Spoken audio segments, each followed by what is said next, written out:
She has such a lovely voice, doesn't she? I was Well, welcome everyone to Lighting the Candle, A World That Works. I'm Bill Carell, and we've been at this for, I don't know, just about a year and a half now, it seems. And I am with two really great friends. One who I know you know from all of the previous podcasts, and that's Ken Caputo. Ken and I have been hanging out with each other, having interesting conversations for quite a number of years. And most of the time, the background is how do we make the world a better place, and how do we make our lives create a better world. And then my newer friend, but getting to be a really good friend, is Jan Jeremias, and she's been on with a couple of other. Well, this is your third time, isn't it, Jan? Yep. Yes. And I'm so pleased to have you. Welcome to the panel and becoming a regular. You add an awful lot, and it's good to see you here. Y- So if it sounds like I'm not really sure what I want to talk about yet, very perceptive on your part. Uh, you know, there. This podcast was created because I, in particular, couldn't really be with what was going on in the world, in the news on a daily basis a year and a half ago. And so this is intended to be a respite for people that are feeling a little down in the mouth about what's going on in the world and feeling maybe a little bit less than powerful all the time, and possibly not having an access to the next thing that you and I can do to be empowered and to have our lives have forward velocity if that's what we choose to do. So I'm thinking about it again today, and I'm very happy to firewall this conversation from any of the um, you know the daily goings on, especially what's going on over in Ukraine, and just enough to say that our hearts go out to those folks, and we give them nothing but energy and love and money. All three of those things I think are appropriate for me in this moment, and so with that said, I'm real interested in maybe something that's come out of what I've noticed in some of the reports having to do with what's going on over there. And I think number one, it's what community means. You know, how deep community runs in our veins is almost always going to show up in our actions and our activities and what we're willing to stand up for, and also what we'll be accountable for. A really good friend of mine years ago was telling me that it's not hard to tell what you're accountable for. It's very simple, as a matter of fact. When there's something that is supposed to be happening and you're the one that's supposed to be doing it, people will come looking for you. And with that in mind, what sort of accountabilities do we have with regard to our communities and the conversations that we put out, and how those conversations feed and give power to and energize the listeners and energize us in the speaking.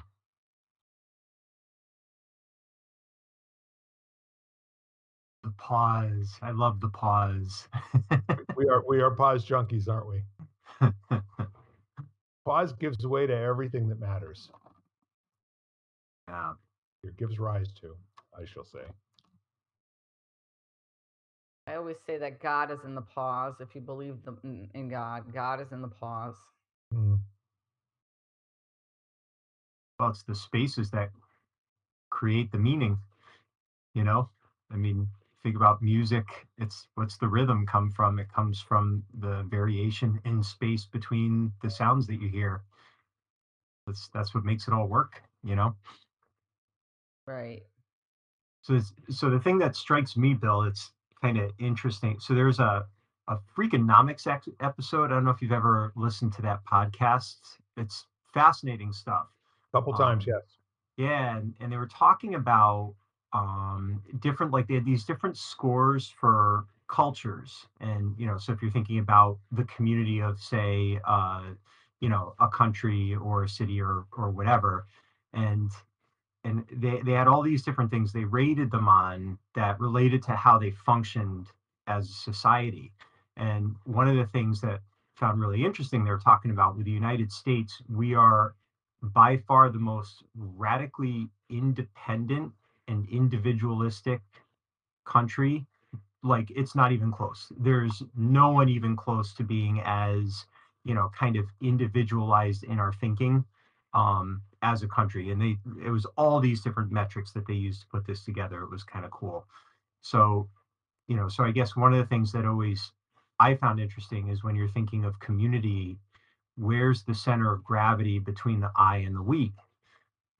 So like you see it in sports, a team full of give me the ball type people where they're very, it's all about their performance and, their payday and all that kind of stuff is going to perform one way. And then you have the ones that are very team oriented and kind of willing to sacrifice some personal glory for a greater outcome. That's a different, and I'm not even judging one as being better than the other. I think it's Right. just, it's an interesting thing that it feels very relevant to when you're talking about community and the outcomes that you're able to create.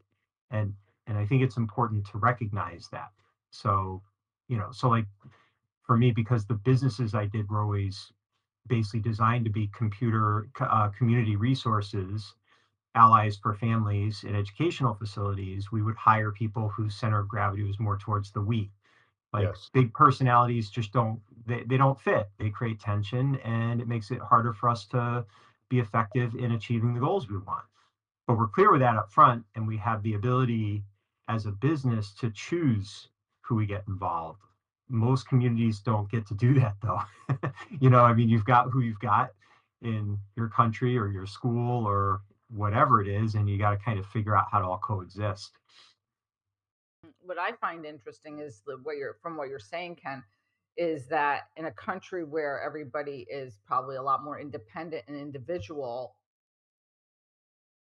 how over the past few years, I think people have really missed that sense of community and connection. So it's kind of an interesting, you know, series of opposites. It's like, you know, with people who are basically you want to probably some of the most, like you're saying, some of the most probably independent in the world, how all of a sudden to get to a place of, oh, you know, I really do need people, or I do need that sense of community for me to feel complete, or for me to function, or to be happy. Um, so that's really an interesting kind of thing for us people here in the US, where, you know, I don't know if before COVID people actually really valued that as much. It's always been an interesting conversation, hasn't it? That many people consider themselves to be isolationists, and yet they're part of a community of people that defines who they are through all the interactions that they have with the same people on a repetitive basis all year long. So one of the year-long deals that I did back in 1990s was to map my particular community and take pictures of all of the people that that I saw on a regular basis. And the theory is that you are who you hang out with, and your community has the best and most frequent opportunity to make a difference with how you think and how you behave.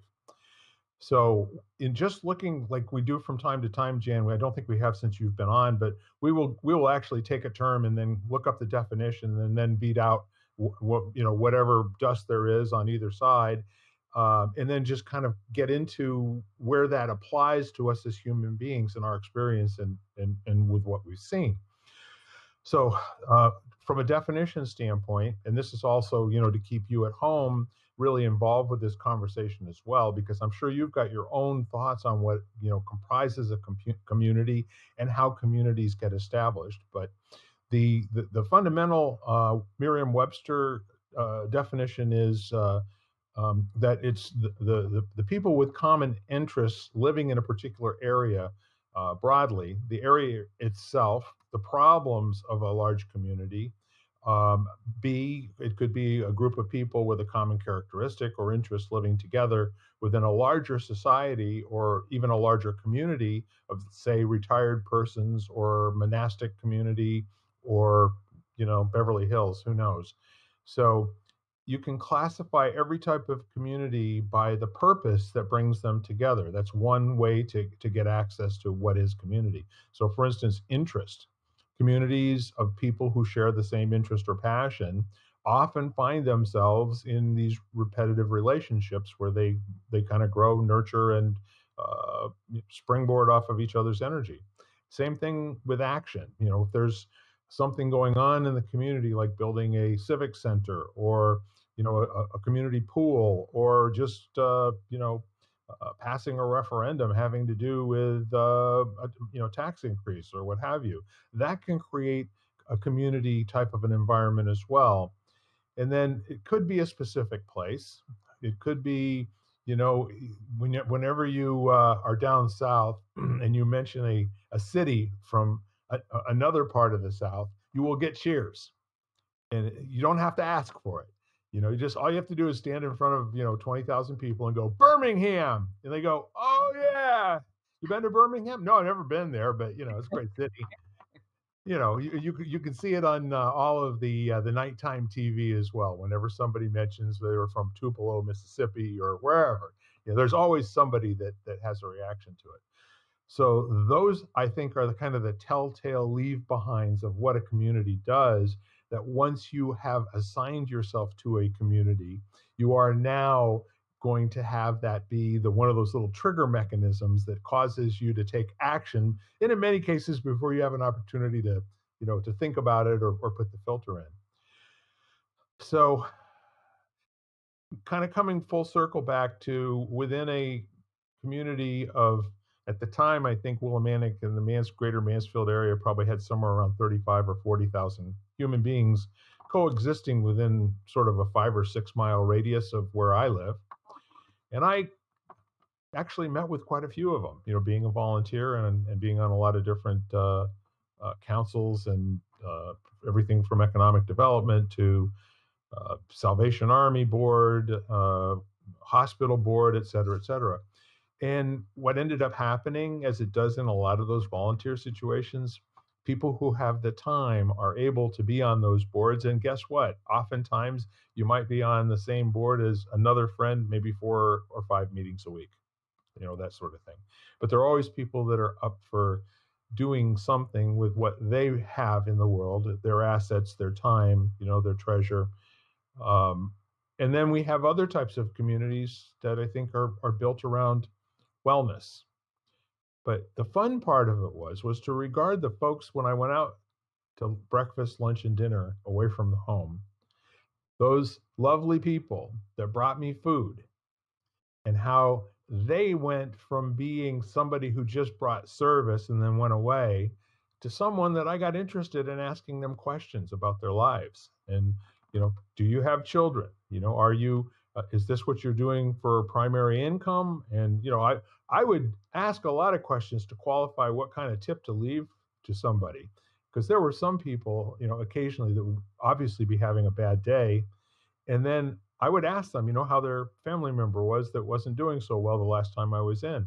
And those people would get a really stupid tip. I mean, it would be like, embarrassing for me to see them again the next time, where I have to say, that's not going to happen every single time. But, you know, I just want you to know that I care about where you're going. So it's not necessarily an accident that you're in a community, and it could be a choice. And so, what kinds of communities would you assign yourself to with this broad set of nebulous rules?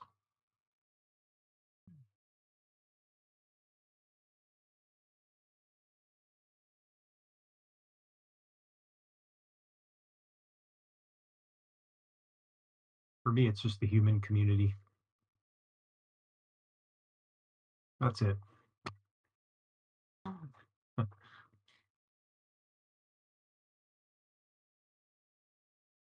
Interesting.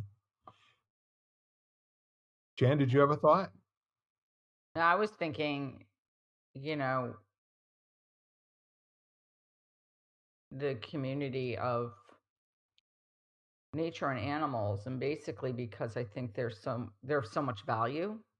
Um, so that's why I was, you know, human beings are a wonderful community, but what's beyond the human, like the human physical or whatever, that allows us to feel like we're part of a community of something, of, Yeah, you know. there's an element of familiarity. There's an element of actually looking forward to seeing people. Jan, you and I were not part of each other's community 4 weeks ago, No, and we most definitely are part of each other's community now. correct. Yes, absolutely. So while there are 7 to 8 billion of us out here kind of bumping around, most of whom will never meet, Hmm. I, like yourself, can consider all of them to be, family. And I Hmm. mean family in the best sense of the word, you know? Um, I mean, I was all a little bit worried about that when I got into my 20s and 30s, and I'd be traveling across the country and staying with vendors and other business people, and they'd say, "Oh, come on in when you're here, your family." And I go, "Oh, please don't make me do that." Hmm. Y'all got to treat me better than family, you know. And it's kind of an inside joke, but the people that you get the hug and the rib shot from are usually people that are the ones that are the best supporters when the chips are down. It reminds me of my niece because when she was little, my she would hug everybody, and it got to the point where like my brother would say to her like, "You can really only hug family because you don't know everybody," kind of thing. And so everywhere she went, she would ask, she would say, "Are they family?" Because she wanted to hug them, and so everywhere she went, it was adorable. How old was she? She was probably like 3 years old or something, and she would say, "Are they family?" And It's amazing the sorting mechanism, that they have. We've talked about this in another podcast where my two daughters, the first one was, do they bite? Are they biters? And then the number two came along a couple of years afterwards, and she was a little more subtle. It's, can you pick it up? Can you hug? My kind of girl, I'll tell you. If it were up to me, then the hug would be the formal business salutation. The more I talk to people about hugging, the more I like hugging. I would agree. And I think that was one of the hardest things over the past few years is that lack of physical touch. I always say that I swear to you, my dog would sit there and go, "Mom, really? You're going to hug me again?" So, but I true believer in the physical connection. It's huge. It's absolutely impossible to hate somebody you're hugging. Can't do it. And from the standpoint of who our community is, I don't know, maybe that's another community in and of itself, a community of huggers, embracers. Hmm. There are people, and I've met a few in business over the last 4 or 5 years because I have been known as somebody who hugs in a business situation. And I would meet somebody new and they would say, "I know you're a hugger, but I don't like to hug." I said, "Well, can we wave?"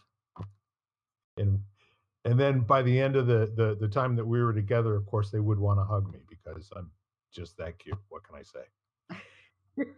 There's nothing more authentic than making yourself vulnerable in a moment and going inside of that 3 foot no man's land space that we all learned about in psychology, right? And when you do that and you come out and it was a good experience. I mean, you leave with all of your fingers and toes and money in your pocket and that sort of thing. It's not shabby, is it? I mean, I don't think so. But how No. much of that is culture also? Because I've lived places where culturally there was a kind of way that you were supposed to present yourself and, you know, and hugging would not have been welcome, you know, so how much of that is cultural too? Sure, Yeah. that go ahead, Ken. I was going to say, I come from a Sicilian family, and you kiss. The men kiss on the lips. That's like, and then, I remember having friends who'd be like, that is just freaking weird. And that was the culture. That was the way it was, I mean, just, I never knew anything different because that was, so yeah. So I think, the way it expresses itself is different. And, I guess the question I'm asking, I was thinking about our conversation last week about love and it always being there. It's just, are you connected to it or disconnected to it? So when you meet someone, you know, it what if the question is, how are we already community? We just don't know it yet. And how many times, like you guys just had that experience, we all did. You know, Sure. Jan, we was always part of our community. We just didn't know it until the connection was created. But it was always, the potential for it has always been there. And I think that, and it's just the thing that always inspires me about humans. Bill, I don't know, you probably remember I wrote this a blog a while back called Helping Bats Fly. And it was because I saw a video of someone who works with bats, and they had this old bat who was mostly blind. It like couldn't fly anymore, and she used to hold it up and walk around, and it would flap its wings and it would fly. It would feel like it was flying, and it was a human. Only a human could do that. Only a human has the ability to extend that kind of loving compassion to all sentient beings in that profound of a way. Because in the wild, in nature would have done, the Tao would have done what it did, and that bat would have been eaten, by something else. So, but here humans have this just unreasonable capacity to extend, in loving kindness and compassion in just such incredible ways. So to me, it's always felt like our potential as a species is to evolve the Tao, this feeling of oneness with all things. And yeah, global community. I'm not talking about some utopian thing. It's always going to be messy and chaotic and full of disagreement, because that's the oscillation that leads to balance. But it's, isn't it interesting if you asked yourself when you met someone that's a quote unquote stranger, how are they already part of a community that I'm also, sharing? Yes. Be an interesting perspective. I I think love it's, that.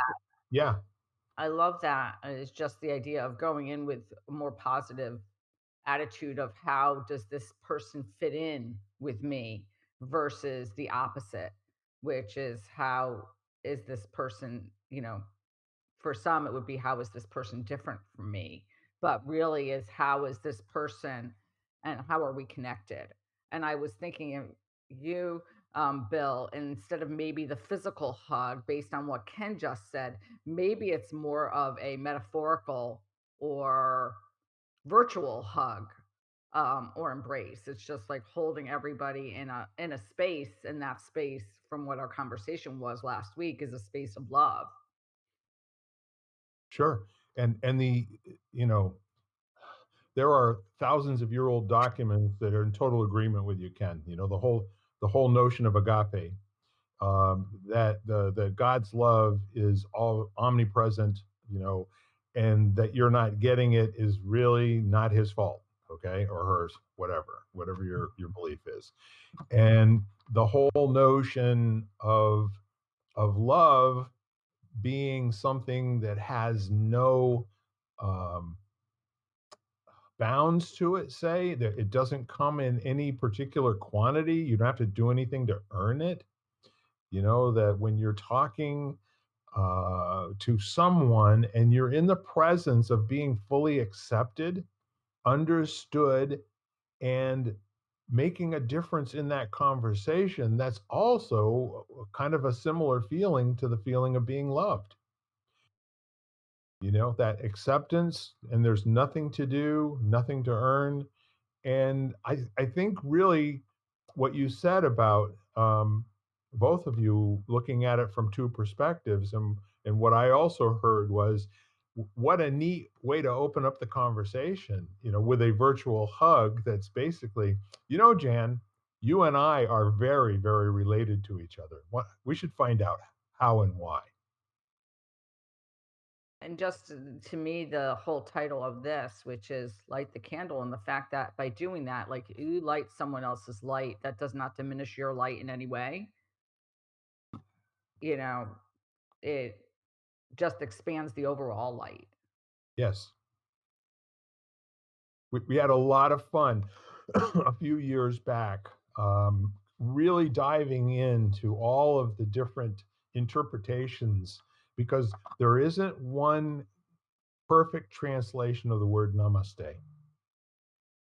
I have researched it. And at some point, you have to choose, the one that gives you goosebumps, you know, because namaste is a goosebumps word. Mhm. That is a word at a moment's notice. You can invoke goosebumps to a room full of 500 people, especially if you translate it into another common language afterwards. Because if you say namaste in front of 500 people, many will get goosebumps at that point. But then when you say the next thing that you do, which is to show the caring in the namaste that you're giving as a gift, and the one that I've always kind of stayed with is the one that I think was the first time that I heard it back in the 70s or the 80s after doing some kind of a well, it may have been a modified yoga, but the point is, at the end of it, this woman, who absolutely gorgeous human being, went on for about 10 minutes. The tradition of namaste, the tradition of empowering each other's inner light, the tradition of the God in me recognizing and acknowledging the God in you, and that we are of the same God and we are the same God.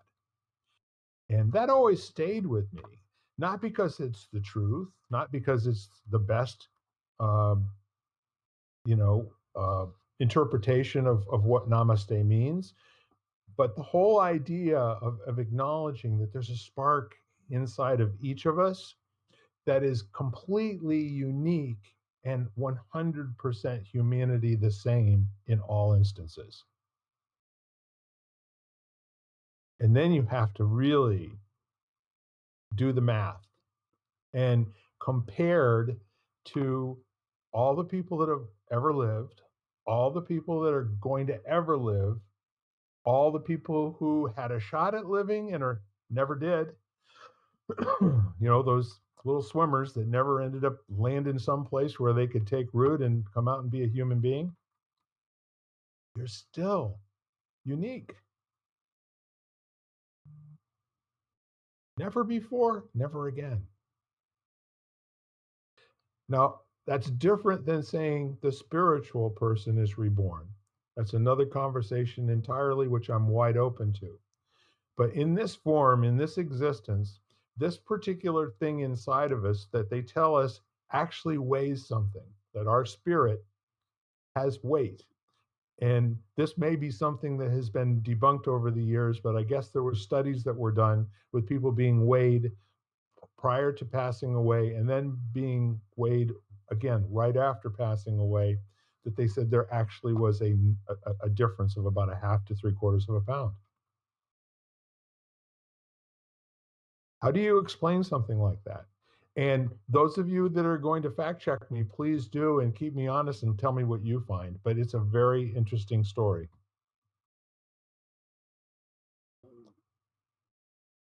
In the end, some things probably you why bother quantifying it?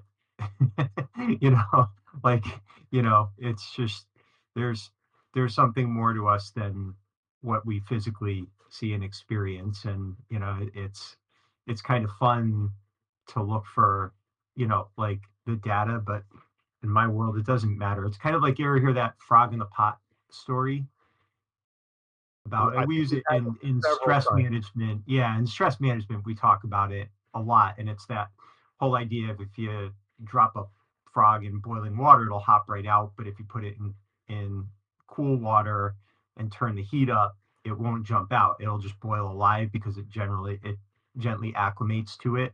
and we talk about stress like that. And that story isn't actually true. So if the water gets hot enough, the frog jumps out. I feel bad for the frogs that were experimented on to create, you know, That's but what I it's was thinking, but yeah, yeah, but the metaphor makes sense. The metaphor is still good. It's so you can get caught up in the factualness of whether the statement is true or false, but the concept has value in and of itself. It's kind of like the 10,000 step thing. Yeah. It's you don't need 10,000 steps a day to be healthy. That is a myth that was made up by a Japanese marketing company, right? So, but it's actually the number is actually about 7,000, and then there's benefits over that. But who cares? It's a good, clean number that reminds you to move on a Mhm. daily basis and walk. That's what matters. So, but isn't it interesting how we can get caught up in this kind of left brain debate over, and then it's like, oh, that company lied to us. It's no, they made a convenient message and a story that we found compelling that helps us function better, you Yeah. know? So I think that our spirit has weight. And I don't care whether the scale changes when we pass. The human beings that I know have weight, when they're here. Absolutely. Yeah. So, yeah, Right, and I'm so in total agreement because it doesn't really matter. Like, to me, it really doesn't. Is it an interesting fact? Yeah, probably it is. absolutely. Yeah, Well, yeah, if you're gonna play a game of Trivial Pursuit, it's probably really, you know what I mean? It's kind of like the way I think of a That's going to fact. be one of the big oh point yeah, questions. Yeah. That's yeah. And I right. have some sciency friends who love like delving into that. They find joy in that. So absolutely. And I find joy in their excitement over what they discover.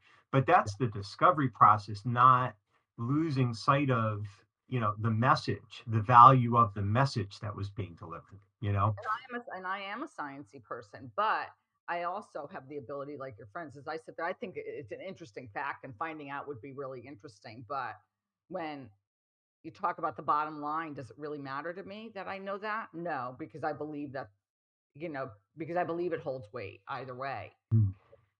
So would it deter me if it came out that it said that, it didn't hold weight? Probably not, because I really firmly believe that it does. Well, you have to give a little bit of points to that being a supporting justification for my identifying your weight and Ken's weight as being so similar and yet so completely unique from each other. Right. Yep. Never happened before, not happening anywhere right now, ain't never going to happen again. Only Right. one of you. Yeah. Right. So the other really cool thing about that is that the more you start, it's like I've been doing a program called Noom, which is a combination of different daily practices, all having to do with the four pillars of health, which is nutrition, sleep, exercise, and stress. Right? Those are the four areas of conversation. And so there are some things that are counterintuitive. And quite frankly, I think those of you who are in the physical fitness, kind of area, you now know that being sedentary is the new smoking. Is that, 8 to 10 hours a day without movement, behind a desk or whatever, is tantamount to smoking, a pack of cigarettes a day in terms of what's going on physiologically in your body. Now, it's probably not going to cause cancer or that sort of thing, but it's not good for cardiovascular system and heart resilience and brain, keeping everything going. So here's a really neat one of the factoids that came up this last week, and the question was, who has gets better benefit? Um, Someone who does 4 1-hour workouts a week, or someone else who has 10 brief walks a day. I can Who answer this. I'm pretty sure you can. And which one is the one that's going to be the healthier person after a the month? the one that works for you. It does not matter. Yeah. Yeah, it's absolutely does not matter. Right now, the two things they're saying 150 minutes a week of moderate to brisk exercise movement, and that can be anything. It can be mowing the lawn. Doesn't matter. It's not running or whatever you want. And at least some 2 or 3 days of resistance training, some kind of resistance training. And again, pick up rocks, do push-ups, do weights in the gym, doesn't matter. Up and down And the stairs. Yeah, exactly. and they're absolutely finding that, you're reducing through that effort, you're reducing your risk of everything from cancer, multiple forms of cancer, to diabetes, to Alzheimer's, all of it. So yeah, and it's really not a lot. It's not a lot of exercise, but yeah, the term you'll hear right now is exercise snacking. And it's the idea of a 10-minute, find 10 minutes here and there and let it accumulate. There's really not much difference between that and doing it all at one time. Well, So, the point is, in this particular scenario, individuals either getting 4 1-hour workouts out of a 7-day period, which you and I were told, we got to break a sweat at least 3 or 4 times a week, right, in order to maintain our health through old age. Or people that get up and move and do the snacking, as you were talking about. And they showed, over a period of I think 5 years, having studied two groups of people, and one physically looked in better shape and had more muscle mass than the other, but the other ones actually scored much better on all of the cardiovascular things and ability to, their oxygenation and their heartbeat rates were actually lower than the people that only worked out 4 times a week. There is another threshold that if you're working 6 to 10 times a week. Are you guys familiar with the 75 hard? Ken, I'm sure you've heard of it. no, actually I haven't. Okay, so there are several versions of it, but it also follows along the same kind of path of making sure that you're getting enough water, you know, uh, 64 ounces a day, gallon a day of water, and then it has these different activities that you add in. And so then it's a 30-minute workout every single day, 7 days a week for 75 days. And at the end of all of it, you're actually doing 2 half-hour workouts per day. And this is guaranteed to get people in the best physical shape they can possibly be in. And the really kind of interesting part of it is I have a cousin, my cousin's daughter has done the 75-day challenge twice. She's in her second time now.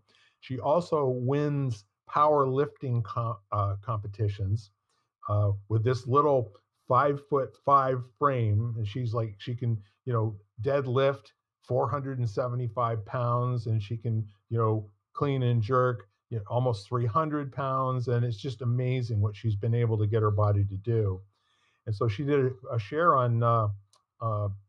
I hadn't heard about this until like yesterday or the day before, that she's doing this again, and she knows she's probably going to lose 12 to 15 pounds over the 75 days, simply because her metabolism is getting so jacked. Uh, so the long and the short of it is, you know, I did a little quick looking, and there are Instagram. Uh, if you just do Google right now, 75 hard, you'll find these cards that show all 75 days, the activities that you have to do, and where you're going to be at that last 15 days. It's like professional athlete territory. P90 was another one that I always wondered how human beings could decide to do that on day one. Familiar with that one? Mm-hmm. Yeah. Yeah. Well, one of the things I think it's important to kind of differentiate, there's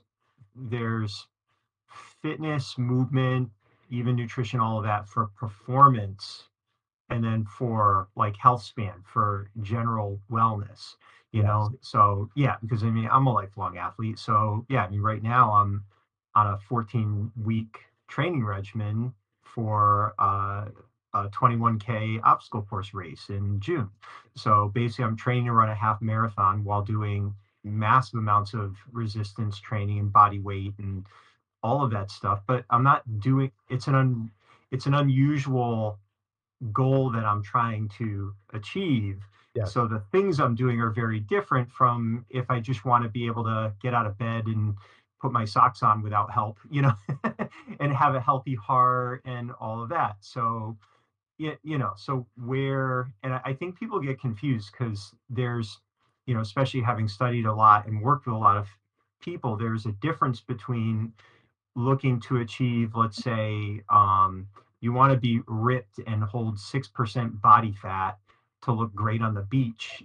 The things you're going to have to do are going to be very, very different from for a man who's just looking to be healthy and not have a lot of visceral fat, where 15% body fat is actually great. You're going to be very healthy. You're not going to have any risk you reduce your risk of heart disease, and you're going to feel good energetically. So, very different what you're going to have to do. 6% body fat, you're not touching sugar, like you're not having a cookie, like No ever, for alcohol. most, I and think you still may not be able to do it because your genetics may just not allow you to do that. So yes. very different, I'm intrigued by the two groups that were the beginning. The ones that you said did like 3 hours or whatever, or 3 days a week versus, and what's intriguing to me about that is the people who did, let's say, smaller amounts throughout. And I Yes. was thinking about, we're just sitting with that. And what strikes me is that the people who is exercise for me has always been a huge stress relief. Like it's a great way to get rid of anxiety, stress, and things like that. And if you pound the pavement 3 times a week, what are you doing for stress and management or whatever the other 4 days of the week?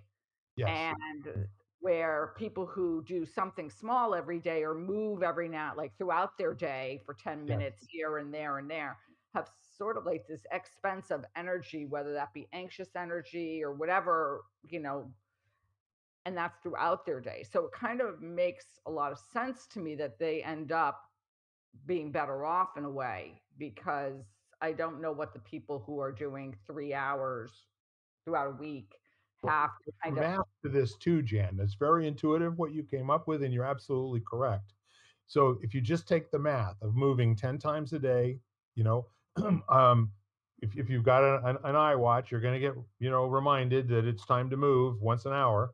So if you get up and you move 5 to 10 minutes every single time, now you're talking somewhere between 35 and 70 minutes a day times 7 days. That's 400 and some odd minutes a week, as compared to, you know, Uh-huh. 4 times 60, which is half the amount of time. So the other thing is the frequency and the amount of time in between the workouts, that it's so much better for people to be moving all of the time, even though their body isn't being stressed anywhere near to where it would be, being at the gym for a full hour and doing weights and, all the different stations and maybe up 25 minutes of, you know, uh, it's just that every single day that there's something going on and your body is now getting to be more and more efficient in using the food that you're taking in. It just helps, with overall wellness. Mhm. And it was counterintuitive to me because I can see what, when Ken says that it doesn't make any difference in the long haul. It, again, until somebody shows you that there's actually been a study. And if did you ever do Noom, Jan, when you said, yeah, I'm familiar with it? Well, I they am have familiar, hashtag but I've not done it. they have hashtag nerds from all these different universities and, the American uh, Heart Association, et cetera, et cetera, et cetera. And the neat part of all of it is that I'm likely not going to be going to the gym 4 hours a week on, an hour each time, but I sure as hell can get up once an hour and walk around for 5 to 10 minutes and go up and down stairs. That's something that's inside of my ability to make a difference with. And Mhm. that takes us out of that either this or that to the whole range. What if I only get 9 movements a day? What if I only get 6 because something came up and I had to be doing something, that wouldn't allow me to get up and move? It's all better for you that you're doing anything at all, which is That's right. back to what Ken said. If you're doing anything at all, it's Mhm. got to be better than not doing anything at all because you can't do the big thing. So here's another element to consider and this is why these studies are all great, but there's so many things that you can't account for. Agreed. So I think it was Deepak Chopra talks about this really interesting thing that happened with bunnies. I think it was in Ageless Body, Timeless Mind was Yeah. the book that he was talking about it. And they were they were trying to determine, they were doing something with cholesterol. And I don't know if it was like testing medications for reducing cholesterol or whatever. But they had all these bunnies in cages, and they were administering doses of cholesterol to them. And they were finding over time that the bunnies in the lower cages had lower cholesterol than the bunnies in the higher cages. And they could not figure out what like what the correlation was. They're all same diet, all that kind of stuff. So it turned out that every night a cleaning woman was coming in, and the bunnies she could reach, she would take out of the cages and pet. So, and they started studying, and he talks about, he's like, if your relationship to eating the ice cream is joy, and you don't overindulge, but you enjoy, you don't feel guilty about eating the ice cream, you feel good about having earned to eat the ice cream, it's going to have less physiological impact than if you're stressing over it. So for someone who stresses over the idea of working out for a full hour, that's going to have, it's your exercise causes stress, period. It releases cortisol. There, too much exercise can be damaging. It's why it requires so much recovery. When you're an athlete, you have to pay so much attention to sleep and nutrition because your body is under so much stress in concentrated doses. So if you're less stressed by the idea of snacking your exercise and doing 10-minute chunks, that's going to be great. For some people, they want to get up, they want to get it over with. And so for them, they're going to benefit more from doing that hour because their relationship with it is healthier. So it's why there's so much pushback against diet culture right now, because and actually personal development. They're finding that it's leading to increased amount of depression because people feel so bad about their inability to implement these things, and they're just not good enough to do it, and they keep failing and trying and failing. They're ending up in a worse place than if they just relaxed and were a little more gentle with themselves. So and it's like they've always said that, how do you really determine, like, I know for me, my nutrition is directly linked into my exercise. So the Yep. more consistent I am with my exercise regimen that I enjoy, the likelier I am to make healthy choices with my food. And when I fall off, it's just really easy to just order a pizza. So can you really say that my health benefits correlate directly to exercise when there's a ripple effect of lifestyle choices, and it's hard to get an accurate picture of all of those things in everyone's life when they do these studies. So Well, interesting stuff, it really is. which is why they have so many different studies to talk about. Yeah. Yep. It's a year and a half long course if you want to hang out with it, and every study has a point. Every study has a purpose, and it's demonstrating something. But the other thing that they talked about is exactly what you just said: the relationship of working out first thing in the morning and then making good nutritional choices the whole rest of the day. There's something that happens there in the human psyche where it Sure. just natural, having gone through that the whole rest of the day they have a very high resistance to doing things that are not good to their body. And the same thing is true for people that get an adequate amount of sleep. 7 to 8 hours worth of sleep can be as effective in terms of weight loss as any amount of exercise and dieting. So when I was talking earlier about the 75 hard, to me, that sounds like another form of dieting or another form of self improvement. Do this for a period of time, and at the other end of it, you'll be a better human being.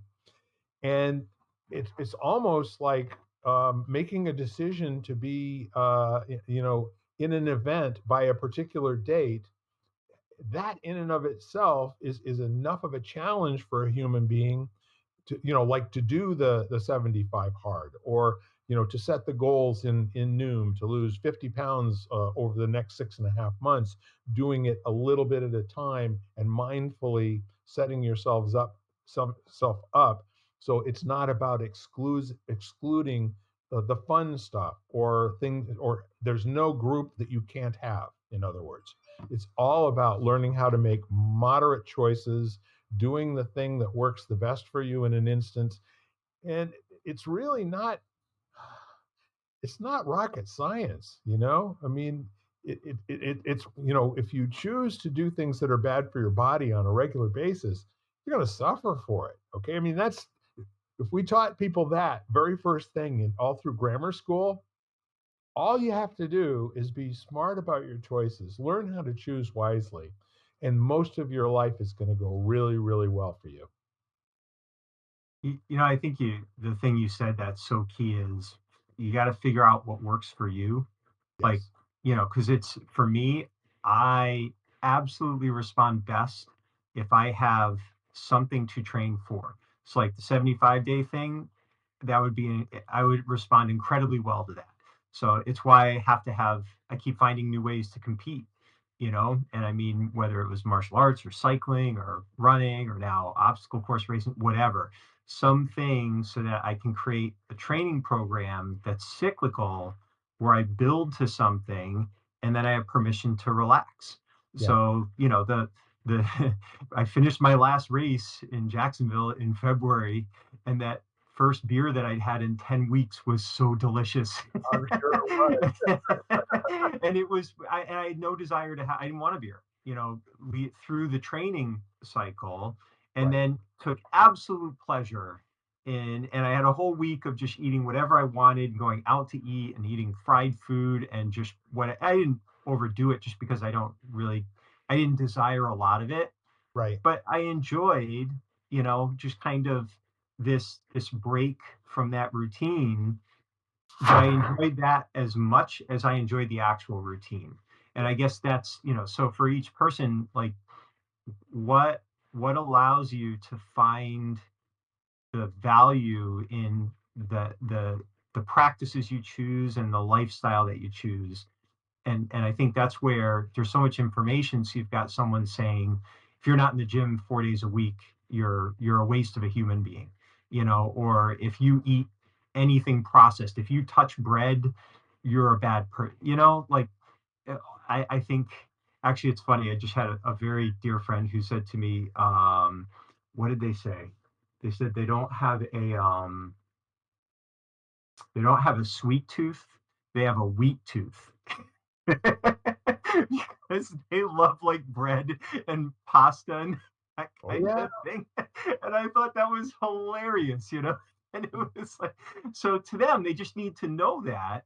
And they said it in such a humorous and lighthearted way and she was saying she has to moderate because she's attracted to those things. So she's just got to be aware of that and be careful. But she Right. doesn't resist it either. She just finds a balance that works for her, and she doesn't have to fight with eating a bunch of, like cookies and candy. She's not attracted to that. Right. So, but she has a wheat tooth as opposed to the sweet tooth. So I thought that was really clever. That is very clever, but I think it is really about knowing yourself, you know, Yeah. talking about that. And, and sometimes it's trial and error. Like you just do something and you're like, oh, okay, that is not for me. Hmm. That is, and or whatever, that just didn't make me feel the way I wanted to feel, whether it was energized or whatever. But that didn't put me in a good space. I don't feel good. And oh, that makes me feel really great, you know. Yeah, So and I think if you're willing to test it and not, I think the other thing that happens is, so someone feels that they desperately need to lose 10 pounds, so they sign on to some program that's saying that they'll achieve that, and now they have all of this hope that it's going to work, and when it doesn't, there's disappointment. Yeah. Instead of, let me test this and see how I respond, and then use that as information. It's just feedback. It's Yeah. not that it failed you or you failed it. It's what you just said, Jan. It's getting in tune with what's actually working for you. And and even if it works for 90% of the population, it doesn't, you may be in the 10% that it just doesn't work for. There's you don't know. So you just have to be willing to test and be okay with, you know, continuing to have to go through many, many tests until you find, the thing that fits who you're trying to be and what you're trying to accomplish. Right, but I think also is that people have to be willing to ask how they feel. Like I once Yeah. had this conversation with a friend of mine, and we were talking about how when you meet people, if you say, "How do you feel?" They're like, "I feel tired." Like, even just on a deeper level, like they'll say, "I feel tired," and we're like, "Tired's not a feeling," you know, like Yep. you know. And so I think getting in touch on a deeper level to like, which I think is for a lot of people is a scary place to be. Yeah. And also, people don't necessarily want to be in the 5% where a program doesn't work. I think they feel a little bit like, I think that's for a lot of people, that's an uncomfortable place to be. Is why can't I be with the other 95% that works? Like, why do I have to be the 5% where it doesn't work? Boy, And you so just brought us right Oh, back to yeah, community. I That know, you just community, went full circle to community. Yeah. 100%. exactly. I planned That that. 5% is a real community too. There's Yeah, yeah. But if you want to be in the 95% community, that's incredibly stressful. You're so right. Exactly. nobody's in the 95% community. They're typically, this is really cool. Typically, only 15 to 25% of people actually complete any program that they sign up for. Mm, And where you see that they do it the best is where it's a social experience along with whatever it is that they're doing. And I also say there's two other really fundamental, I would say, linchpin concepts for people to bear in mind. Goals are all powerful.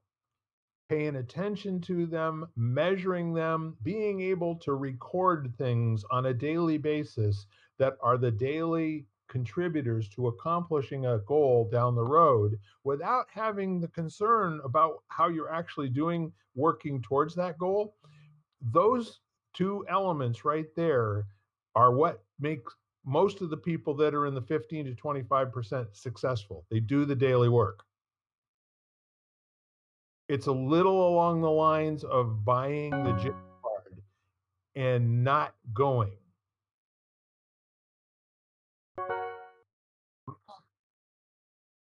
That was interesting. We had a poof there. You were gone for a second, Ken, and now you're back. But Jan, I got to ask you another question. One of the neat things that I see about the people that are in that group of the can doers, and we lost Ken again, but that's okay. Um, how did you get into being a yoga instructor? Um, well, it's interesting because I had heard about yoga for so many years. Yeah. Um, and I'm not quite sure. I mean, I know why I got there, but I'm not quite sure which reason was more. I was a runner Yep. and kept on thinking, okay, well, I really should do yoga because I really need to stretch. Right. But what really brought me there was more emotional, as I needed much more of a stress management, um, anxiety management kind of tool for myself. Yeah. And what always cracked, and I never did it thinking I was ever going to teach. I mean, I took my first teacher training because I wanted to learn more, and I never thought I was going to teach. And then I taught, and I loved it. I was good at it. So I stayed. It was one of the things I do. But that really wasn't why I originally, you know, did it. But what was very interesting to me was as we would sit around a class, it was always so funny to me that you would have all these really type A driven people in class. Like it would just because it seemed so counter yoga, like because yoga was all about calmness and about, like getting in touch with your breath. And then you'd watch all these really like driven, very successful people who like literally, and I think part of it was it would come to class because if they didn't put it on their schedule, it wasn't going to happen. Like Right. a lot of schedulers, like, had their, calendar, like their day blocked out for every second, and would block in that hour for yoga or hour and a half. It's kind of like, okay, got to put it in the schedule. Yeah. See that in Tai Chi too. Yeah. Yeah. Tai Chi and Qigong is the same way. Yep. Yeah. In many cases, it's just something that they do that's really selfish. Like one of the few things in the course of their week that's just all about themselves. And it could be that exposure to the social experience with all the other type A people. It could be there's one or two people in the class that they're really looking forward to sharing time with or spending time with. And, you know, I think that the whole notion of what we've been talking about in terms of community is a lot of things that happen in life where you end up doing something for money. Um, for a lot of people, it's completely accidental. I know so many people that went to school for whatever and got a BS degree in whatever, and now they're doing something completely different. And the other thing that I've always found interesting is that the people who get involved with weight loss that are very successful at it, like, I have a friend who in a year lost 120 pounds in 12 months. And guess what she started doing for a living after that? She was a trainer. She said, I've done all of this and I'm going to be really selfish about what I'm doing for a living going forward here. If I'm working in the gym, that ain't never coming back. So it was a life choice that she made, and a very inspirational human being in terms of, when somebody walks into her space and they say, well, look at you. I mean, you look like, freaking model or whatever. She says, she whips out the picture. She said, yeah, I liked cake and ice cream. Buy a cake, eat a cake. That was always an in joke. But anyhow, any other thoughts on community that we may not have had an opportunity to touch on? I'd like to get into that in another podcast in the future. And anything you'd like to add, or any other stories or shares that you'd like to to impart to our generous listeners. Yeah, I had one thing that just struck me earlier on. It was more a question. It's, you're talking about sharing light, and, hopefully your light activates a light or somehow elevates the light in someone else. Who who do you choose to be when they are not ready to receive that light? And that can be an interesting thing. And even talking about like a weight loss advocate, they can be almost a little bit upset when someone doesn't produce the result that they're striving for, that they know would be so good for them. We've all had that. We passionately know something would be good for someone else, or we want them to receive our love, and so, and they're not in a place where they're ready to do that. It happens, you know so who are you in that moment? And I think that would be an interesting, I wonder how much that question would help further dissolve, miscommunication and tension and, disappointment and all those types of things. I think that's I love that question, because I think that if you're in the, especially if you're in the wellness world, I want to say, or health world, that's, I think, a really common question that, or at least most of the people that I speak to that work in the field seem to have. It's like, something would be really great for someone. And how do you step back and respect that? It's their choice. Mhm. And I always say that usually, and well, first starts with family, because usually family don't listen to Yeah. you, Yeah. you know, you Yep. know, so a lot of times it's, family members that you speak to or whatever, where you really know something would be really much better for them. Good Right. lifestyle changes, and they're like not going to listen to you at all. We used to joke that we're going to tell a friend of ours to talk to our family members because they're not going to listen to me, but maybe they'll listen to you. And been in that position where like friends would say, "Will you come over and speak to my kids for me?" Because they're not going to listen to me. I have lost count of how many parents have said that to us over the years. They're like, you said the exact thing I said, but they heard it from you like they've never heard it before. And we always laugh. And, that's why we called ourselves a family ally, because, so it's very, very true. And for the parent, there's such a fierce heart-based response to wanting to protect and guide and support and all those kinds of things. And then this frustration with not feeling that that's being received. you know? And I See, think, that's an important thing that you're talking about now, and that is everybody wants to be right. And if you can separate your need to be right from your need to make a contribution, then the who you can become in that instance is the who that they need you to be, as you've said many times before, Ken, by meeting people where they are. Mhm. And in lots of instances, it may mean that you have to make that your community so that whenever your loved ones are around you, they're immersed with other people that know what's good for all people. And sooner or later, their great ideas are going to become your loved ones' ideas, and then you couldn't keep them from it if you tried. hmm hmm but I do But like it's, Ken's yeah, original question, which is a great question. Like, who do yeah. you become? So the And answer to that question is you become whatever your commitment level says you need to become to deliver the value of the transformation. And that means for most people, having to give up on making a difference in this conversation, which is the hardest thing in the world to do, is to walk away when you feel like you're so close to somebody getting it Mhm.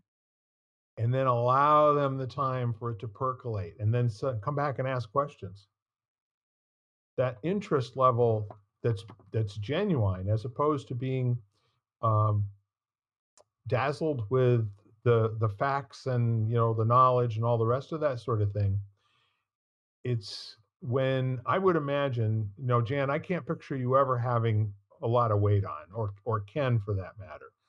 But I mean, I 20 years ago I was close to 300 pounds. So it's kind of interesting. People who haven't seen me for a little while, or have seen me, when I was actually lower than where I am right now, would come and ask a question, "What are you doing?" But I didn't go looking for them.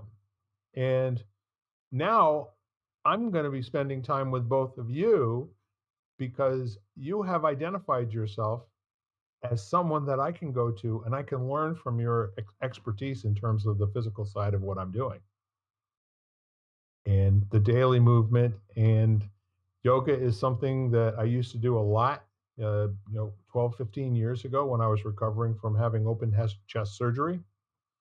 Um, and it's something that's very, when I'm done doing yoga, I don't know if you guys feel this way when you do a workout. When I'm done doing yoga, my favorite part is to look forward to the cool down. That's my favorite part. I love going through the painful bits while I'm looking forward to the cool down. And I don't mind telling you, there have been times that I've fallen asleep Mhm. during the cool down Oh and yeah. woken up 10, 15 minutes later and gone, wow, that was worth that hour. Mhm. Mhm. Very common. Uh, Yeah. Yes. Yeah. what you need, you know? Jan, did you have any other thoughts? No, I mean, I think that, I think that the practices, no matter the movement practice, I think there is a reason. I think when you get to the point where you crave it, like there Yes, is something that happens, some sort of shift, and it's that shift that draws you back in over and over again. sure. And so was having that conversation with a client the other day because I said that, it's like, and that's what keeps you coming back is that little glimpse of either, is basically like a state of mind or a state of being that you become, that you get in touch with that might have been elusive before, you know, on that day or just with everything that life has. And then you're like, oh, okay, I really want to get back to that space. So that's why, and that's what always drew me back in. And I think Yeah. that's draws seasoned practitioners, no matter the practice, back in. It's like this feeling that you get. And it may not even be one that you were in touch with remembering until you actually experience it again newly, right? Oh yeah. It's like, oh Absolutely. yeah, this is what I got out of this. Amazing stuff. Last thoughts, Ken? Uh, just I think just on the like when I'm working and coaching people, we don't talk about weight loss or weight gain. We talk about body composition being a reflection of the practices that you implement on a daily basis. So, so if you think a little bit more conscientiously about your nutrition, you probably will see a reduction in fat. If you choose to add resistance training, you're probably going to see an increase in muscle, but you're not doing it to gain the muscle. You're noticing the how your physical being is reflecting back to you the Yeah, practices you're choosing. So, and it takes the stress again off of, can I see my stomach abs or, my bicep, or what does the scale say? It's how is the scale, a reflection of the practices that I'm focused on, yeah, and if I'm not seeing that reflection in the changes in body composition, and that's what I want, then what I should be doing is looking at the practices and modifying or adjusting them until I start to see that reflection. And sure. it was just an interesting thing, especially the idea of body composition, because BMI is not very accurate. Muscle weighs more. So saying you want to lose 15 pounds isn't accounting for the changes that occur when you drop body fat and add muscle. Hydration has there's so many things. So use the mirror, and use your energy levels, and yeah, use the scale and all that kind of stuff. But those are just ways that kind of you can see how well your practices are resonating and your body's responding to them. So just a little Terrific. bit paradigm shift. Mhm. But where you put your attention is all important. Yeah. And your attention should be on something that you want to be paying attention to, not something that you is bad news for you every day. Well, and you can't control how fast the scale's going to change. You really can't. I mean, not maybe a little bit, but what you can control is your daily practices. And you also can't control how scheduled and committed you can be because life. So, Mhm. but if you're thinking every day, if I deposit $1 or $1,000 into the bank, I'm making a deposit. So there's an accumulation that's occurring, and it doesn't have to be $1,000 every day. It just needs to be some kind of consistent deposit. And over time, if you have a zero deposit day, that's all right, because you've got a trend line now, so it's just, and again, now we're back to taking that stress out of the experience so that you're not actually damaging the the value, the benefits that you're creating through the practices that you're implementing. So Perfect. And the words that come to my mind are self-care, because Mhm. it's like this feeling of, I might not have the time, but that's where the paradigm shift to me comes in, is the fact that you bring in that element of compassion for yourself, of saying, okay, well, today was not the day because, whatever, I had a crazy day, and there was no time. Yeah. And bring in that element of, compassion for yourself when when life gets in the way, or when you're not feeling well or whatever, and Yeah. just saying, okay, you know that's the way life is. Yeah. Well, and it's interesting because now all of a sudden you're like, oh, I had, like, for me personally, it might be a day where I was scheduled to run for an hour, to trail run for an hour, and I was fatigued and somehow didn't feel like doing it. It's not, I need to make that up tomorrow. It's, I probably need to sleep more tonight. I Yes. probably need to sleep in tomorrow. I need to pay, it's the self care. It's, if I'm feeling that bad about the idea of it and I couldn't get myself to do it, maybe I didn't need that right now. I'll run another day, but I'm not going to now feel like I'm behind somehow.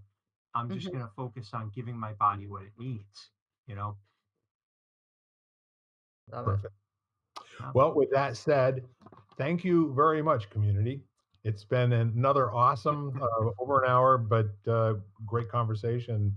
Thank you for your energy, your attention, your commitment, and especially thank you for your love, because I'm always present to how much both of you love people, and I love you both very much. So have an amazing week, and we will see you back here again. And you folks at home, thanks for your energy as well. I can feel it when I'm on here and when I'm not. You're always with me.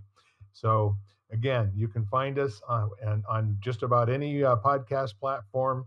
And remember, we are lighting the candle, and we ask you to do the same. This is how we make this world a better place. God bless you all, and we'll speak soon. Bye-bye. Bye-bye, guys.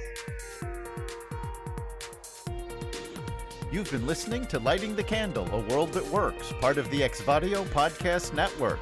You can catch us each week, as well as the rest of the network, at exvadio.com/podcasts, as well as the Apple Podcasts app, Google Podcasts, Spotify, iHeartRadio, Stitcher, Audible, Amazon Music, and wherever you find podcasts.